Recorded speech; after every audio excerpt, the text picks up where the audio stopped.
Doctor साहब, अब मैं आपसे गुजारिश करता हूं कि आप जो कुछ कर रहे हैं इस सिलसिले में, तीनों चीज़ों के बारे में, उनके बारे में कुछ बताएं। पहली बात तो ये है कि गोल बाग जो है वो उतना ही पुराना है जितना कि गवर्नमेंट कॉलेज जी। और इसका बहुत बाद में नाम इसका नासिर बाग भी रखा, क्योंकि वो अरबों के बहुत बड़े लीडर जी थे। जी। तो ये शेयर करते हैं गवर्नमेंट कॉलेज, पंजाब यूनिवर्सिटी और नेशनल कॉलेज ऑफ आर्ट्स, ये तीनों ये इलाके लगते हैं और इनकी अपनी अपनी पार्किंग लॉट्स हैं।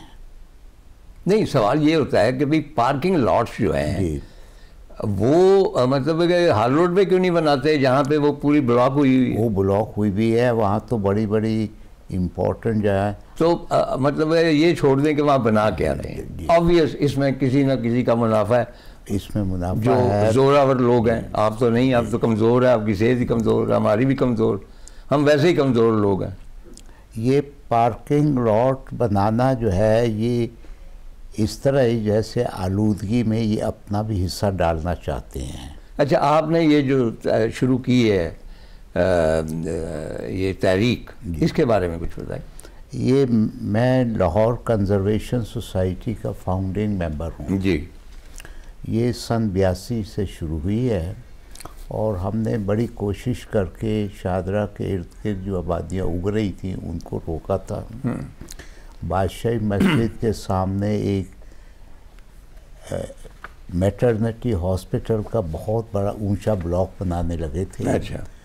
जिससे कि बादशाही मस्जिद का व्यू ब्लॉक हो जाता जी। है। तो उस वक्त के सदर ज़ियाउल हक ने कहा कि ये मैटरनिटी हॉस्पिटल को ही हटा दो यहाँ से। फिर हमें तहरीक चलानी पड़ी, नहीं ये हॉस्पिटल की ज़रूरत है। अच्छा, नहीं अब हम आ जाते हैं वापस उधर आते हैं। तो देखा जाए तो लाहौर जैसे आपने फरमाया बागों का शहर है, वर्ल्ड सिटी के अंदर दरख्त बहुत कम है क्योंकि वो जैसे आपने फरमाया ये मैन मेड माउंट है। एक एक टोकरी मिट्टी की यहाँ लाई गई। इसके बाहर सर्कुलर गार्डन है, वो एक पर्दा बाग भी वहाँ था लेडीज़ के लिए और यहाँ पे नहर भी चढ़ती थी, बूढ़ा दरिया भी करीब था। यानी अच्छा, कथा कलामी होती है। वो जो नहर है जी, उसको मैंने लाहौर के आबी जेवर की तशबीह दी है और मैं बनफ्स नफीस उसमें नहाया हुई हूँ एक दो मतलब। और उसका एटमॉस्फेयर जिस तरह कि आपने बताया, पहलवान लोग आ रहे हैं, लोग कपड़े धो रहे हैं, नहा रहे हैं, वो पूरे लाहौर के, और उसमें इर्द गिर्द सारे दरख्त हैं। तो गोल बाग के दरख्त, गोल बाग में दरख्त ज़्यादा तनावर थे। चीड़ के दरख्त मैंने देखे। शुरू में जब मैं गवर्नमेंट कॉलेज में फाइन आर्ट में पढ़ता था तो यहाँ पर हम लैंडस्केप पेंटिंग करने आते थे जी। उस जैसे खूबसूरत दरख्त ख़त्म होते चले गए। अब ये आखिरी बार ये कर रहे हैं, इससे हमें बड़ा दुख होता है क्योंकि हमारा किसी को हक नहीं है कि मेरा बचपन मुझसे छीन दे। वाह, वो मेरा बचपन है, सबका बचपन है। सबका बचपन है। हम मुसलमान स्कूल से अगर भागते थे तो गोल बाग में आके पना लेते थे।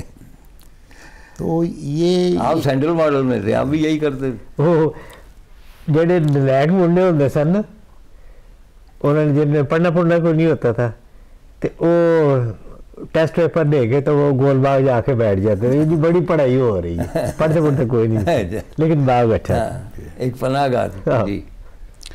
तो आपने जो जिक्र किया मोची दरवाजे का स्टेज,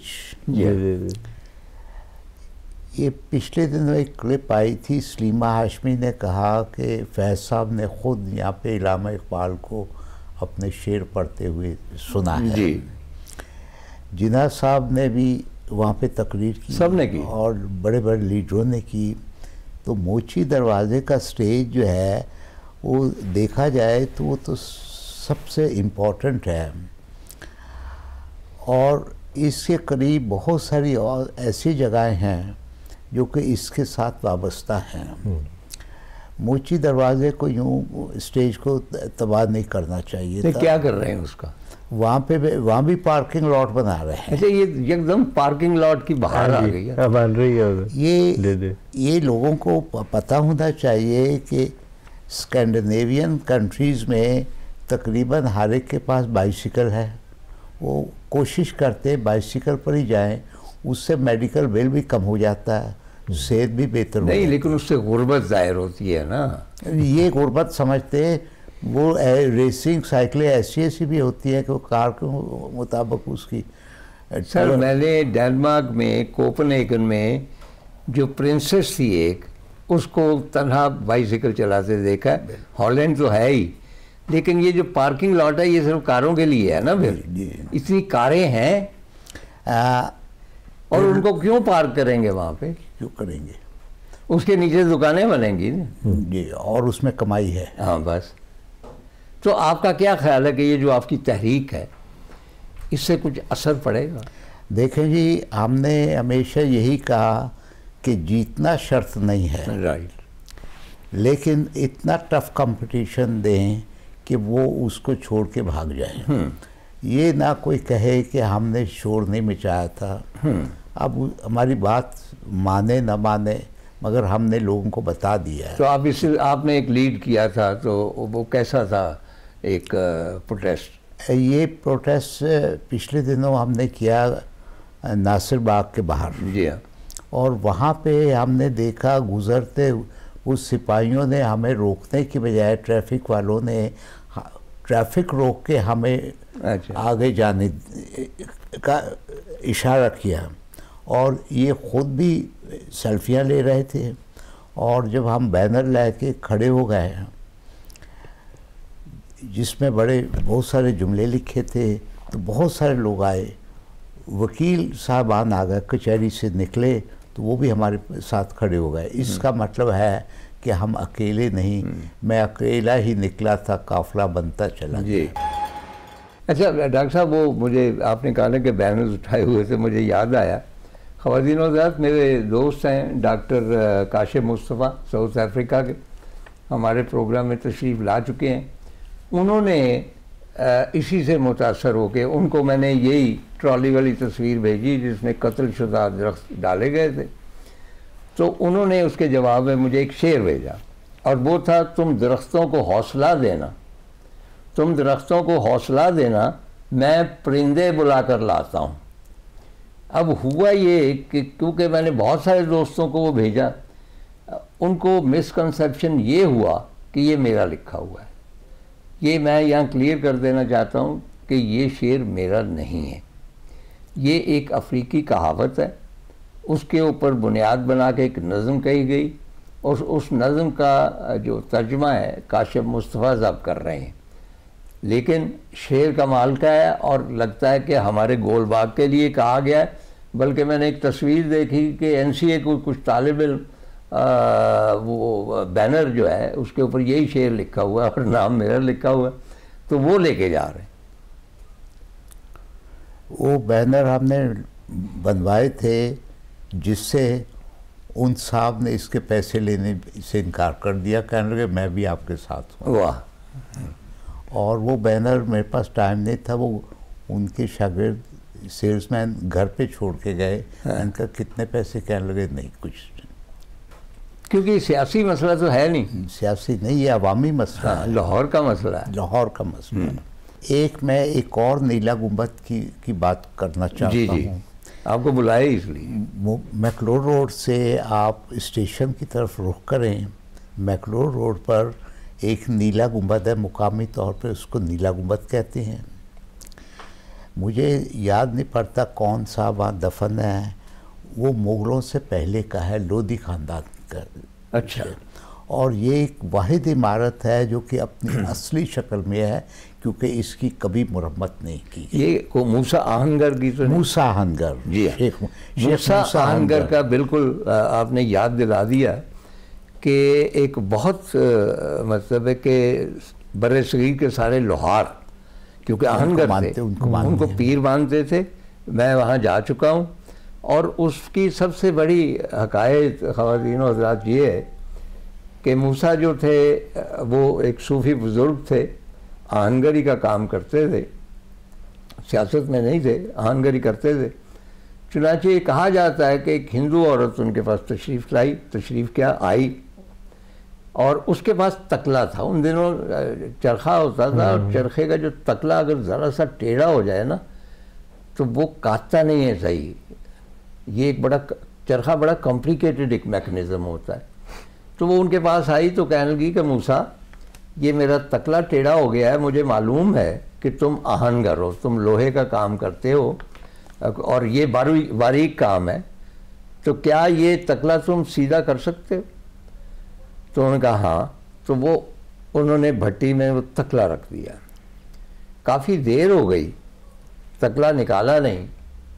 तो उस हिंदू औरत ने, जो कहा जाता है कि बेहद खूबसूरत थी, उसने कहा कि मूसा, लोग कहते हैं कि तुम वली हो, तुम अच्छे वली हो कि जब से तकला तुमने अंदर डाला है तुम मुझे देखे चले जा रहे हो हरीश नज़रों से।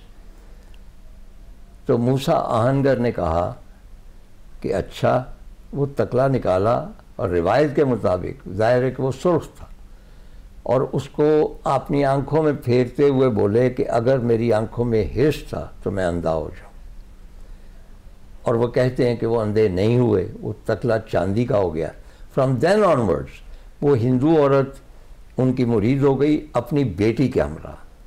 डॉक्टर साहब ने अभी अभी जिस मकबरे का तज़किरा किया है, ये कहीं अहम है उस मकबरे से जिसको नीला गुंबद कहा जाता है, और उसकी तरफ किसी का ध्यान नहीं जाता क्योंकि पढ़े लिखे भी तो नहीं है ना तारीख वगैरह। चुनांचे अगर आप उस मकबरे में जाएं, ये लक्ष्मी चौक जो है उसका भी तो हुलिया ख़राब हो गया ना, समझ ही नहीं आती कहाँ गया लक्ष्मी चौक। ऊपर से वो सारी ट्रेनें गुजर रही। तो उससे ज़रा आगे जो मोटरसाइकिल ये वो दुकानें, लेफ़्ट हैंड पे ये मूसा आहनगर का मकबरा है। और उसमें इंटरेस्टिंग बात ये है कि वहाँ बहुत सारे शहंशाहों ने हाज़िरी दी, और वहाँ पे एक पुराना बरगद है, उससे परे ज़ेरे ज़मीन 2 कब्रें, एक उस हिंदू औरत की और एक उसकी बेटी की। तो उस तरफ ध्यान नहीं गया। एक और इधर गौर करना चाहिए, तारीखी इमारतों की का विजन या व्यू जो है वो ब्लॉक नहीं कर सकते, कानून है। कानून को कौन पूछता है, कौन अमल करता है? कानून तो ये भी है कि वो जो अपना थी चौबूर जी, 1 किलोमीटर के अंदर आप कोई चीज़ नहीं गुजार सकते, वह गुजर गई। वो आपने ठीक कहा था एक मुकाम पर कि ये orange train wall of Berlin की तरह एक दिन गिरा दी जाएगी। अच्छा चलिए, ये तो क्योंकि फिर लोग मुझे कहते हैं, मेरे खिलाफ कॉलम लिखे गए कि ये शख्स लाहौर की तरक्की के खिलाफ। अच्छा, वो थोड़ा सा दरख्तों का और बता दें कि आइंदा प्लान क्या है, क्या आपकी सोच, क्या उससे कुछ रुकावट हुई है वगैरह, 1-2 मिनट। देखिए, ये हमारा फ़र्ज़ था शोर मचाना, एहतजाज करना। खामोशी भी तावन करने वाली बात होती है। तो हम तो शोर मज़ीद मचाएंगे कि जो हो रहा है गलत हो रहा है।